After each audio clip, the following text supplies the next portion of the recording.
Jeremy Corbyn will try to steal some ground from the Tories today as he gives a speech saying he's not a pacifist and accepts that military action is sometimes needed as a last resort.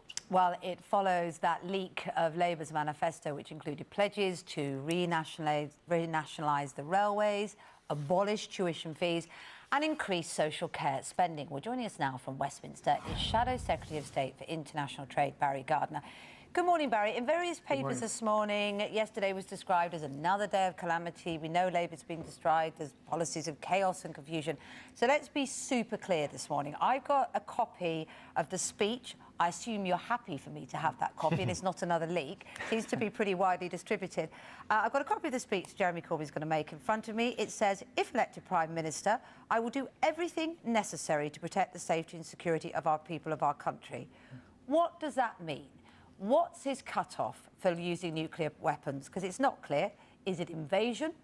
We know he's had concerns about authorising drone strikes. Have you asked him what his threshold is?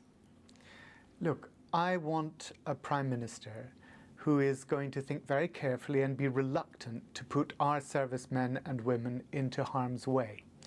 I want a Prime Minister who is not just going to jump to it the moment the President of the United States snaps their fingers and says, come and join us in a bombing raid. So I welcome what Jeremy has said. He has put the security of the United Kingdom and our people here as his top priority. But he understands that in doing that, we have to tackle some of the crises around the world, some of the most appalling refugee statistics that we've seen since the Second World War.